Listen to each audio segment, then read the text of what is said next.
Welcome back to my NHL '08 Dynasty Mode with the Carolina Hurricanes. We're up here in the 2014-2015 season, about to be halfway through the decade that was the 2010s, the decade of Carolina Hurricanes hockey that had no playoff, pretty much no play. We went 9 years in a row without making the playoffs. We're already starting to rewrite history. We've gotten consistency in this universe with actually making the playoffs pretty consistently, but still similar to after 2006, there's been no Stanley Cup wins, and this is going to be year 8. So we're really starting to get to the point where Gerdington's moves have got to start to make effect and result in actual success in actual hardware winning championships. It's got to start happening soon. Looking at the team, the big move that happened this past offseason was I tried to let Keith Ballard go, but once again my assistant GM just was making moves under his own volition and re-signed a 31-year-old Keith Ballard to an $8 million deal. So we moved on from Keith Ballard. We traded him for Andrei Kostitsyn. So he's going to be our first line this year with Eric Stahl and Jordan Stahl, a 90 overall playmaker on the first line with these two studs. Tuomo Ruutu is now going to pick up that vacant alternate captaincy spot that Keith Ballard leaves with us moving on from him. So Tuomo Ruutu will be our third alternate captain, the first time that we've had 3 forwards have all the letters on their shirts. David Colleton making a big jump up to be in the second line center this year, 85 overall power forward. We've been growing this guy, and he's made a big jump up. Andrew Ladd, another player that we've been growing, an 87 overall. Big second line here. Third line, huge. Dave Boland, 87 overall sniper. It says sniper, but he's got 87 defensive awareness, so this guy is solid on defense. Justin Keller, we know who he is. He's been playing third and fourth line for us for so many years now, pretty much this whole dynasty mode. And he's an 86 on the third line. Wade Celios, this guy is a stud player. I mean, just look at the points that he's put up. Of course, each year he's kind of gone down. This first year we thought he was going to blow up like into the 90s immediately. So he's kind of tapered off a little bit, but the whole team around him has gotten better as well. So he fits pretty well on the third line at 83 overall. He's also going to get ice time in other points of the team also. In fourth line, you have Bob Bowlerice carrying on the Jesse Bowlerice name, Simon Horkoff and Yuka Peltola, but we could always throw Erdashev or Vasicek in there if this doesn't work out. But there's no reason that this shouldn't work out. This team right here, this forward core right here should be enough to get us into the playoffs, even if we had trash on defense. So we're looking at our defense. Keith Ballard is gone now. We've moved on from him, but it's only because some of these guys are ready to make this step up. Zinoviev, he's 25 years old, 82 overall, 91 potential. He's getting first line time. This guy could really, this is another, like I said, 25 years old. This could be the season where he has a big jump up in the offseason, and if he does get a 5 overall point growth, he's going to be up to an 87, 88. Same thing Keith Ballard was going to be at 32 years old. And Zinoviev has more growth. Look, 6'9", 194 pounds. He's got a little bit more room for growth than Dakiv. Dakiv is 26, so I'm not sure. His big jump up year might have already been past him, but he's still a solid player. Tim Gleason's still a good player. 80 plus overall defensemen in this game are very good defensemen. And then you have Brett Carson and Kirk Flaherty on the third pairing, and of course Cam Ward and net, and we have a decent backup goalie this year as well. So this team, this is the definition of autopilot. This is the definition of, listen, we've already made the playoffs 2 years in a row at this point. I have no doubt in my mind that this team is going to be able to make it into the playoffs, so we're just going to get through this simulation. The real true test is going to come next video when we fight for that Stanley Cup. So that is big talk. I'm pretty much already putting this season behind me, simulation-wise. I'm just assuming, I'm assuming. And you know what happens when you assume, but we're going to see what happens. There's no reason this team shouldn't be able to execute. I have all the confidence in the world.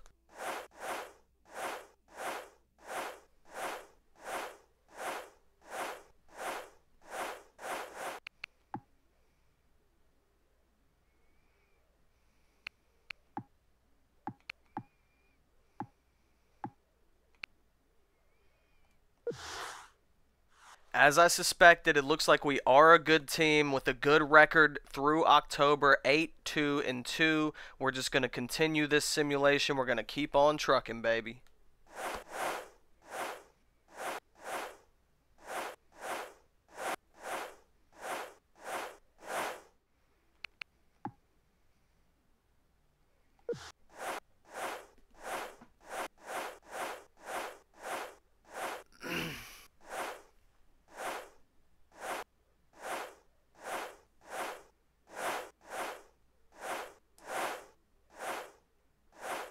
So January, we've kind of been facing some adversity. We've lost a lot of games here. Of course, we are stacking up the overtime losses, so we're sneaking points, but we need to be winning more games than this. And it's not like we have a bad record. I mean, 25-14-8. It's not bad, but then you see the teams in our division. The Capitals are 29-15-3. The Penguins are 33-12. You know, we need to be winning more games. What's Tampa Bay? All right, we should be above Tampa, but, you know, let's look at the stats and see if we need to make any line changes. So here's the team stats at the All-Star break. Jordan Staal has 57 points, Kostitsyn has 56 points, and Eric Staal has 56 points. So the top line is playing very well. All these guys are above a point per game. That's what you love to see. Kostitsyn is having a career year for him up to this point. David Colleton, over a point per game so far. Look at the kid. Oh, he's already had the most points in his career up to this point. A big year for his career so far. Tuomo Ruutu, 41 points, 47 games. Not bad. Matt Lassoff. Andrew Ladd, 31 points in 43 games. He could have, you know, his other line mates are up here in the 40s. He's at 31. That's not amazing. We could potentially switch Andrew Ladd and Wade Celios and put Wade Celios up on the second line and have Andrew Ladd play the third line. Then we'd have an absolutely stacked third line and still a pretty good second line. We know Wade Celios can play second line time. Zinoviev on the first pairing has 31 points. It's not bad. Dakiv on the second pairing has almost as many points as him. Dave Bolland is there. Only -2 for the third line, so they're playing well. Bob Bollerice is on the fourth line. They're only -3. Justin Keller is even. He's on the third line. Our fourth liners are only -3. You know, that's really good, actually. We've seen what the fourth line... I mean, look at the plus, but that's our worst on the team. Is like -3. Like, we're scoring a ton of goals. Honestly, our record should probably be better than what it is. Like, nobody has bad numbers here. What's Cam Ward's numbers look like? Is that the problem? Oh, man, 888 save percentage. 3.2 goals against. Cam Ward, buddy. We might need to let Phil Ast just start a couple games, like start a month or something, just so give Cam a break. He's struggling. All right, we are gonna throw Ast in there as a starter just for a minute, just to give him some time. Phil Ast actually emailed me and told me that he wasn't happy with his playing time, and Cam Ward is also actually playing really bad. So. Ever since that last injury that Cam Ward had, he just hasn't been playing the same. So we're going to run a couple games here with Phil Ast starting for us and see what happens. Let's get up to this third week in February and see how Phil does. Multiple players are now eligible to be in our lines. Okay, so we've had some guys out. On the first, Jordan Staal has been out. Joseph Vasicek is in there on the first line. Jordan Staal, get in there, buddy. Third line, who is this? Keller, Justin Keller has been out. Erdashev, Justin, get in there. All right, so now we got to scratch Erdashev. We got to scratch Vasicek. All right, so Jordan Staal was down with an injury. Justin Keller was down with an injury. Andrew Ladd's been out with an injury. Zinoviev is having one of those years. Look at him. He's jumped up 2 overall points so far. Zinoviev. He's getting growth this season. And our forwards, Bob Bollerice has gone up 1 overall. He's getting some growth. Jordan Staal has actually gone up an overall. He's now as good as his older brother is. All right, that's 3 in a row. All right, Phil. All right, Phil, time to come back out.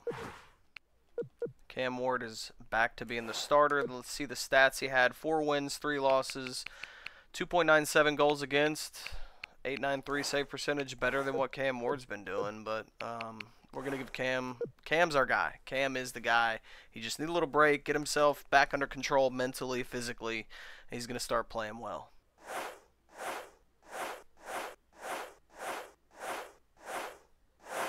So up here at the trade deadline, the Carolina Hurricanes are 8th in the NHL with 79 points. That's not bad when you say it like that, but then you go to the Eastern Conference and look at all 1, 2, 3, 4, 5, 6. We're 6th in the Eastern Conference. We're 8th in the NHL. What is happening with this the Eastern Conference is just absolutely dominating every aspect of this game. The Western Conference is just getting absolutely demolished. They're getting absolutely destroyed. I'm not even sure what this means for like the play. Like, so many teams in the Eastern Conference are gonna not make the playoffs and have so many more wins and points than the Western Conference teams. It's gonna be crazy at the end of the season. Honestly, I don't want to mess with the simulation. I'm not going to make any big trades at the trade deadline. This team is good enough. We've got all the players set in place. I don't even have cap space to be able to make moves like that. I don't want to give up anyone. There's no one that I really want to get back. We're just going to keep this simulation moving and hope we make it into the playoffs. It's hard to put together a better team than what we have right now. Are we going to miss the playoffs? Here we go. Start winning some games. Get us up to 40 wins. What are we doing? Oh, man. I'll be honest. Our playoff chances are not looking very good with all these losses that are stacking up on us. Oh, my gosh. I don't think we're going to make the playoffs. This team started off so hot to start the season off.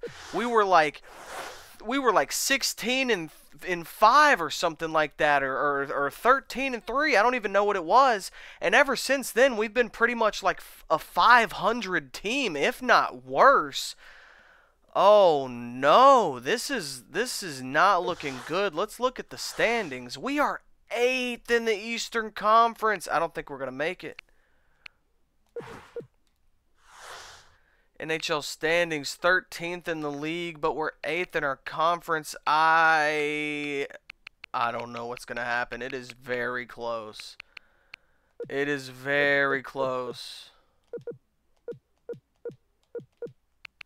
The first line is doing well, man. They're all way above a point per game. That's not a problem.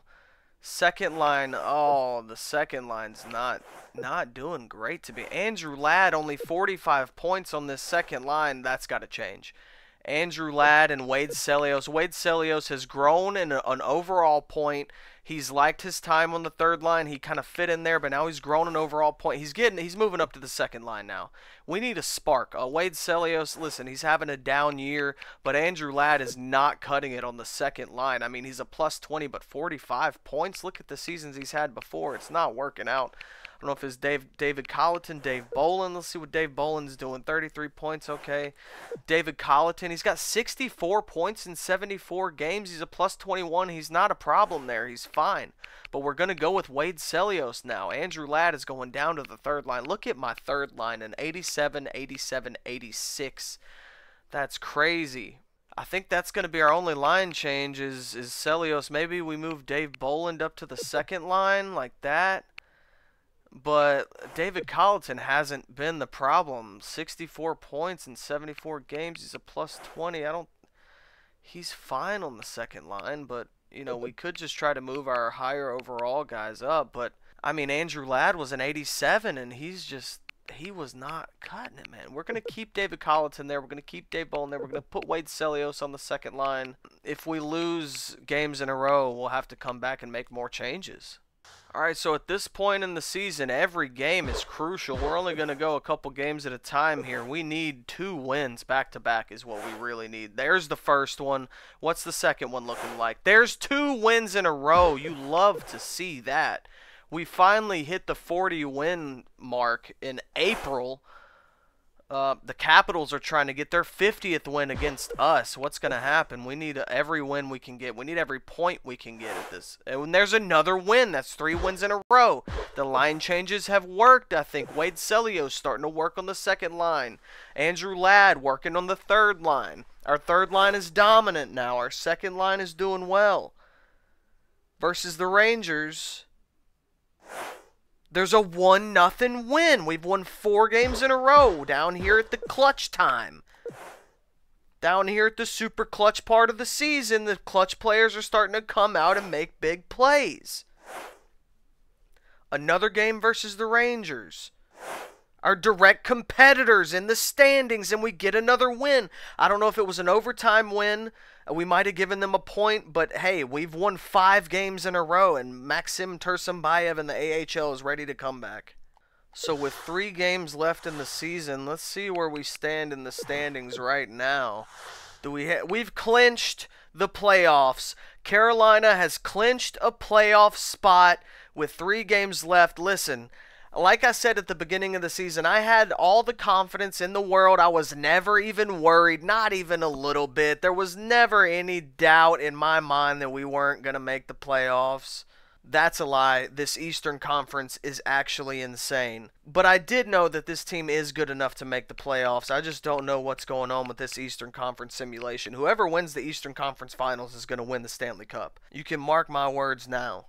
So with the playoffs clinched, the 5-game win streak here helped us clinch the playoffs. Beating the Rangers definitely helped that. We basically knocked them out of the playoffs, I think, hopefully at least. So let's go ahead and finish up the season simulation. And look at this. We're getting hot right at the perfect time of the season.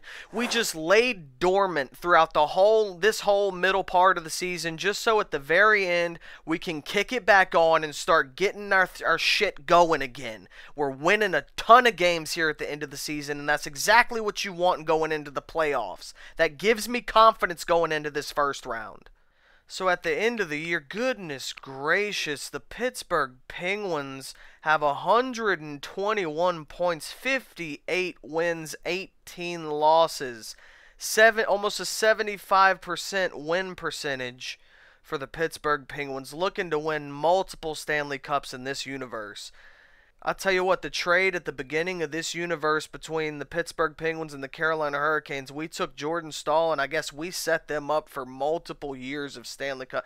They've definitely won out that trade. I think, of course, we do have a 97 overall Jordan Staal, but they've got multiple Stanley Cup championship trophies.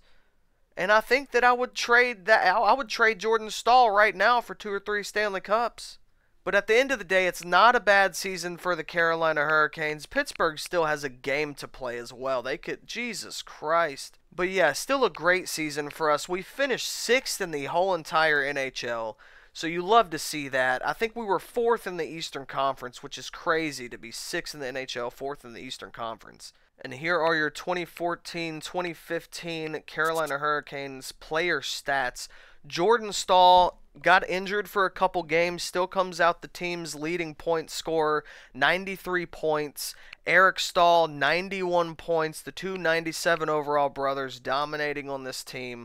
Andrei Kostitsyn has a career year for him up to this point. The only stats I can see, he didn't get up into the 80s, and he had 88 points this season, finally over a point per game. The trade for Keith Ballard for this guy looks like it probably worked out for us. David Colleton, the kid, having a 76-point year, 29 goals, 47 assists, plus 27, 6 power play goals. So he's been big for us. Tuomo Ruutu not quite leading the team in points like he has a couple years before. His scoring dropped off a little bit, but that's because he moved down lines. He was playing on the first line with Eric Staal and Jordan Staal for those years, and he outscored them at their pace. He's taken a little step back. He's taken more of a leadership role. He's been a more vocal leader, but he's still putting up production. Matt Lassoff, 64 points from a defenseman. This guy is just an absolute stud. Andrew Ladd, not the season that we really wanted from him on the second line. We wanted this second line to be stacking up points, so 55 points from him is not really ideal. I think once we moved him down to the third line, though, and we moved Wade Celios up to the second line, we started winning a ton of games. So he's still really important to this squad and to this lineup. He's a big third line player for us now. I'm sure that's disappointing to him. He started fourth line, moved up to the third line, moved up to the second line. I think he had some first line time probably at some point, but now he's back down to the third line, but we are winning games. Zinojev, his first year with first line time, and he puts up 54 points. He grew to an 84 overall. He's still 25 years old with 91 potential, and he's an 84. If he gets a big jump, he could get a big jump this offseason up close to being near 90. He's doubled any point total that he's had in previous seasons pretty much. Wade Celios, not the 70, 80 point seasons that he's had before. A big drop off for him actually, but he still scored 30 goals. The guy refuses to score less than 30 goals. He's going to get 30 in the bag every year. Justin Keller on the third line, a full year on the third line, 44 points. Same thing with Dave Boland, 43 points. These guys, they were only -2, -4, not that bad. Dakiv, second pairing, 41 points. That's really good. Bob Bolerice on the fourth line had 32 points. Potola was also on the fourth line. They're both only -18, and Simon Horkoff as well. That's really good, actually. We've seen firsthand the -40 guys. So -18 for the fourth line. Those guys played really well this season. Kirk Flaherty, him and Brett Carson end up even at the end of the season. So that's pretty good for your third line pairing. I mean, they're not even in the negatives. Tim Gleason on the second pairing, yeah, he's not putting up a ton of points, but he's +26. So, I mean, what more can you really ask for? Sergei Erdashev, every time he had to fill in a game for injured players, he played really well. 6 points in 8 games. Goalies, at the end of the season, Phil Ast has a 2.53 goals against and a 91 save percentage versus Cam Ward's 891 save percentage and 3.16 goals against. Now, listen, there's a massive difference in the sample size here, but Phil Ast has better numbers than Cam Ward, point blank, period. And if we go into the playoffs and we're losing games, I will take Cam Ward out. Yeah, we just paid him like $8 million for 6 years, $8.5 million for 6 years, but my guy, these numbers aren't cutting it. And I remember what happened after you came back from injury last playoff run. You didn't really help us out that much. Like, listen, you are my guy. You are the #1 goalie, but you're not putting up the numbers like it. Taking a quick peek at the AHL player stats, Arkatov is leading the team in points. No surprise there. 21 years old, 75 overall, 99 potential. Maybe next season we pull him up to play fourth line time. He's going to be high 70s as a 22-year-old with high potential. That is a player that can jump for you. He's a sniper, even though it kind of looks like he might be a dangler. He's got high deking and puck control and agility. So this guy's really kind of like a dangler. His offensive and defensive awareness isn't great, but if he gets a jump in overall in the offseason, the offensive and defensive awareness is going to be what jumps up. Tom Gleason, Tim Gleason's son, having a pretty good year, 64 points. He looks like a playmaker. 47 assists for him. Safronov, Tursunbayev, 24 goals, 25 assists. Our previous first-round pick with 94 potential. You'd want a little more out of that. He's still a 65 overall. I'm not sure if he's going to grow. Anthony Bannister is in there. Tutu Bure on defense had a good year. Did he grow at all? 71 overall. So let's advance forward and see who we're going to have in the first round of the playoffs. And the Carolina Hurricanes meet the Philadelphia Flyers for the first time in this universe. the Carolina Hurricanes will have home ice advantage, so hopefully that will help in our simulation. So looking at Philadelphia's lines, they're actually pretty stacked. They have a 90 overall on the second line, a 90 and an 87 and an 86 on the second line. That's really good. On the first line, you have an 89, a 91, and an 88. You know, we definitely outmatch that with our first line, but like I said, their second line looks good. Their third line looks really good. They have depth on that third line. Their fourth line looks really good. They have depth on the fourth line. Who do they have in net? They have an 84 overall goalie in net. So listen, that's not a 90 overall, like, stud lockdown goalie. So you could say that might be a little weakness right there in net. Who do they have on defense? Okay, they have a really solid first line defense. That first pairing is really good. The third pairing is really weak. The second pairing's listen, this is a team that you have to worry about. Every team that makes the playoffs is a team that you're going to have to worry about. And they definitely have dangerous players. They have good defense, and they have a goalie good enough to win games. But like I've said before plenty of times, I have a lot of confidence in my team, and it's hard for me to really put together a better team than this. We have a 90 overall, 97, 97 on the first line, 88, 85, 84 on our second line. So yeah, we're a little weak on the second line. That's true, but we know who Wade Celios is. We know who David Colleton is. These guys can compete. If we start to lose games, we could always put Dave Bolin and Justin Keller or Andrew Ladd or whoever, stack up our higher overall guys on the higher lines if that's what we have to do. But you look at our third line, Andrew Ladd, Dave Bolin, and Justin Keller. That's the best third line in the NHL. I don't care what team you give me. Fourth line, Peltola, Horkoff, and Bolerice. That fourth line right there is probably a third line on other teams and could be a second line on some teams. Our defense, we got some studs on defense. We have an injury on defense. Tim Gleason looks like he's injured. I'm not sure for how long. I haven't even noticed that. But Telkvist is right now in there on defense, and we've simulated up to game 1 of these playoffs, so he will be playing this game. Tim Gleason will be out. So we got a little hole on defense right now, but we have a 91 overall Cam Ward in net. Will Cam Ward be able to turn it around? Will he be able to get his focus and lock it in for the playoffs? He didn't have a great regular season. He didn't have a great playoff run returning from injury last season.